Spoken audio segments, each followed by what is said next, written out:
धागों से, और धागे महीन रेशों से अर्थात फाइबर से बनते हैं। और धागों के लिए रुई एक प्रमुख फाइबर है। यहाँ पर आप विवरों के लिए यह जानना बहुत ही उपयोगी होगा कि रुई में से धागा और धागे में से कपड़ा कैसे बनता है।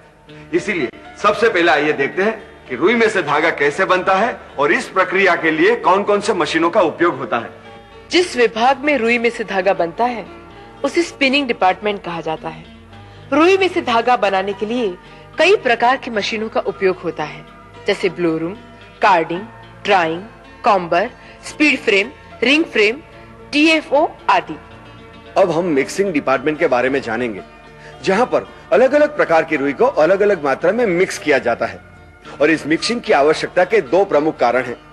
एक, धागे के गुणों में समानता लाना, और दूसरा, धागे के लागत खर्च में कमी लाना।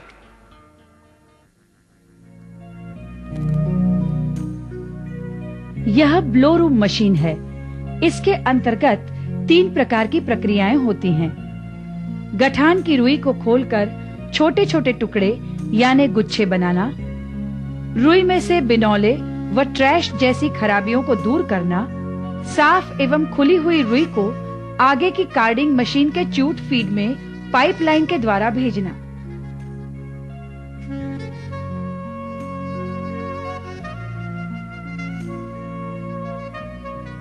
ये कार्डिंग मशीन है।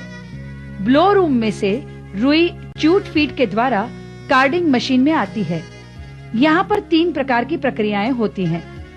रुई के छोटे छोटे गुच्छों से रेशों को खोलकर अलग अलग करना, रुई में बाकी बची हुई बारीक खराबियों और ट्रैश को दूर करना, रुई में से स्लाइवर बनाना।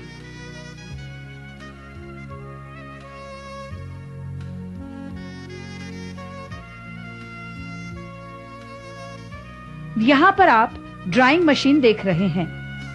कार्डिंग मशीन पर बनी हुई स्लाइवर के कैन को ड्राइंग मशीन के पीछे लगाया जाता है। 6 से 8 स्लाइवरों को इकट्ठा करके ड्राफ्ट देकर एक स्लाइवर बनाया जाता है। ड्राइंग मशीन में 2 प्रक्रियाएं होती हैं। रुई के रेशों को एक दूसरे के समानांतर करना, कार्डिंग के स्लाइवर में जो अनियमितता अर्थात मोटा पतलापन है उसको दूर करके एक समतल स्लाइवर बनाना।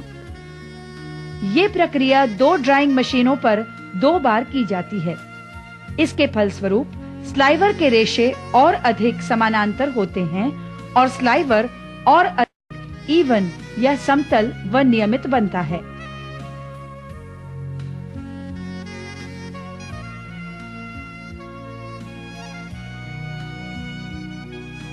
ये ओपन एंडिंग मशीन है। इस मशीन में भी धागा बनता है, परंतु रिंग फ्रेम की तरह रोविंग से नहीं, स्लाइवर से धागा बनता है। धागा बनाते समय इस मशीन में 3 प्रक्रियाएं होती हैं।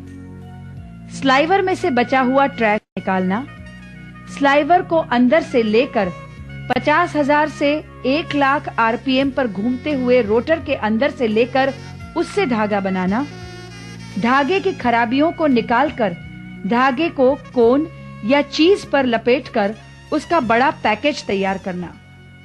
अभी हमने मिक्सिंग डिपार्टमेंट में रुई में से धागा कैसे बनता है ये देखा। आइए अब हम ये देखते हैं कि धागे में से कपड़ा कैसे बनता है और इस प्रक्रिया के दौरान कौन कौन सी मशीनों का उपयोग होता है। दोस्तों, धागे में से कपड़ा जहां बनता है उसे वीविंग डिपार्टमेंट कहते हैं और इस वीविंग डिपार्टमेंट के 2 प्रमुख सेक्शन हैं। एक प्रिपरेटरी सेक्शन और दूसरा लूम शेड सेक्शन। हाँ, प्रिपरेटरी के अंतर्गत वाइंडिंग, वार्पिंग, साइजिंग तथा ड्राइंग इन आते हैं। वीवर बीम यही बनती है। लूम शेड में ताने के धागों के अंदर बाना डालकर कपड़ा तैयार किया जाता है। अब हम धागों में से कपड़ा बनाने वाली एक एक मशीन को बराबर ध्यान से देखेंगे। ये वाइंडिंग मशीन है। वाइंडिंग मशीन में 2 प्रक्रियाएं होती हैं। धागे में से स्पिनिंग के दौरान आने वाले बड़े बड़े दोषों जैसे स्लब, स्पन फ्लाई, खराब पीसिंग, कमजोर धागा, स्नार्ल आदि को दूर किया जाता है।